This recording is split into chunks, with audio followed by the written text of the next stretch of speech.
de manera del orden conocido hacia el orden generándose, que digamos que es el momento entre el 16 de marzo y el marzo, después de marzo viene abril. Es el momento marzo-abril, mayo del año 2020. ¿Qué pasó en ese tiempo?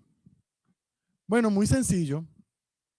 En ese tiempo, los consejos universitarios, los consejos de escuela, los consejos de facultad, las cátedras, comienzan a reunir a los docentes, se comienzan a reunir los estudiantes, comienza a generarse todo un proceso de reorganización basado en los 7 lineamientos que mandamos desde el Ministerio del Poder Popular para la Educación Universitaria, con el objeto de atender colectivamente a nuestros estudiantes y no dejarlos solos y no dejarlos atrás. Y en ese mismo momento se comienza a hacer un examen en el planeta de qué países estaban implementando la educación y cómo. Y fíjense ustedes, el proceso participativo de la creación metodológica de Universidad en Casa que se hizo en cada una de nuestras universidades, sobre la base del trabajo de cada uno de nuestros docentes, de la organización de nuestros estudiantes, del empeño, del liderazgo académico nacional, que la base del liderazgo académico nacional son cada uno de nuestros docentes, sobre toda esa fuerza, entonces es que las Naciones Unidas a través de la UNESCO agarra y dice, en Venezuela está pasando algo que no está pasando en toda Iberoamérica, que son los procesos de cada familia una escuela y el proceso de Universidad en Casa. 2 procesos orientados desde el gobierno, pero implementados desde la institución educativa para el respaldo de nuestros estudiantes y bajo una consigna global de la UNESCO que es que nadie se quede atrás, que es donde nosotros reflexionamos desde varias universidades, de varios centros de enseñanza de educación universitaria, y no solo fuimos a la relación por el WhatsApp, porque nos fijamos que era una relación que incluía un sector importante, pero que podía tener algunas características de exclusión hacia otros estudiantes. Entonces se comienzan a incorporar otras metódicas, como por ejemplo la Universidad de la Ciencia de la Salud, que decide y opta por el portafolio educativo, que digamos que es la metodología bandera de la educación básica, que permite una relación de tareas y contenidos bajo un intercambio semanal o quincenal, depende de la organización. O vimos otras experiencias, como la experiencia del uso de la radio, que es una experiencia que sobre todo se hizo en el oriente de nuestro país y que después fue premiada por el Premio Nacional Aquiles Nazoa, con el objeto de resaltar la importancia de la labor educativa a través de la radio en la formación de estudiantes de la comunicación social en la Universidad Bolivariana de Venezuela.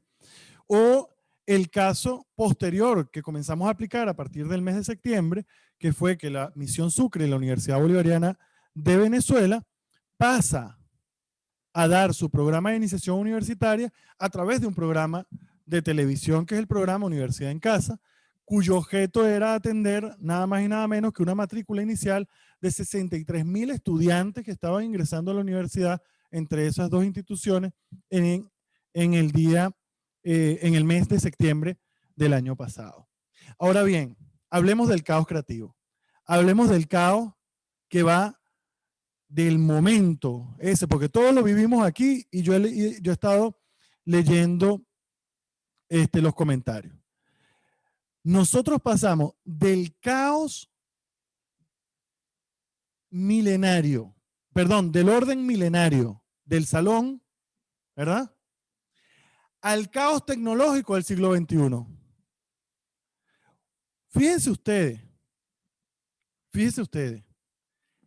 se lo repito para que lo pongamos en la dimensión sociológica de los tiempos del avance de nuestra humanidad. La formación de la universidad que conocemos es un orden milenario. Es un orden milenario. Es una universidad que ya tiene 1000 años en la humanidad.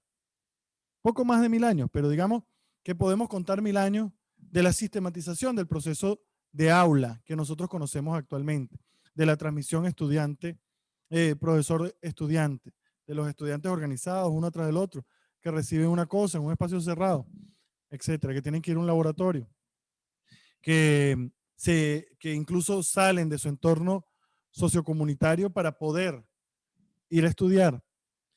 Ese modelo es un modelo de 1000 años, modelo milenario. Entonces es un orden milenario. Por ende, tiene una cultura milenaria y tiene una serie de principios milenarios que lo van manteniendo. Pero la universidad, en los últimos 120 años, 121 años, bueno, vamos a hablar un poquito más largo, en los últimos 200 años, sigue trabajando en un orden milenario, a pesar de que la humanidad ha tenido 3 revoluciones industriales en esos 220 años. Y ya estamos en la 4ª y 5ª revolución industrial, según lo que están hablando los autores. Es decir, los procesos tecnológicos productivos de la sociedad se han transformado aceleradamente en los últimos 200 años y sigue el orden milenario. Y sigue establecido el orden milenario como hegemónico adicionalmente. Pero fíjense ustedes, para profundizar un poco más en este tema, pero achicar los tiempos históricos, cuando entramos a la era de las revoluciones de la comunicación, que entramos en una interconexión global de las comunicaciones, que comienzan a achicarse las distancias por la vía de el envío de voz, aparición del teléfono, y luego primero por el envío de datos, por el telégrafo. El telégrafo envía datos encriptados a través del código Morse o de otros códigos que fueron apareciendo por las líneas de telégrafos, ¿no? Sin contar aquí la revolución de las tecnologías de transporte, que también son clave. Pero voy a contar nada más la de la comunicación. La comunicación por el telégrafo, después por el teléfono, es una comunicación que va achicando el proceso de separación física de los seres humanos. Entonces un ser humano puede conectarse a 200 kilómetros de una manera más rápida. Pero fíjense ustedes que en los últimos 50 años entonces ha venido una revolución aún mayor, que es con la aparición de los procesadores de datos, los computadores, pues. Entonces viene la aparición del Internet como herramienta militar y después la socialización del Internet como herramienta comunicacional. A la medida que va apareciendo la Internet, a medida que va apareciendo el computador como uso social, entonces comienza a relacionarse también la aparición de los teléfonos inalámbricos. Teléfonos inalámbricos.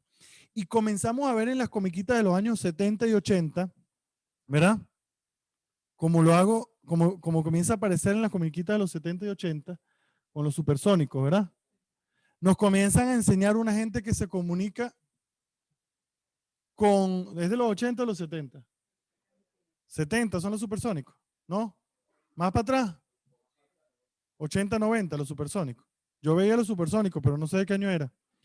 Pero fíjense ustedes que los supersónicos comienzan a mostrarnos una realidad que era una realidad futura, extremadamente futura.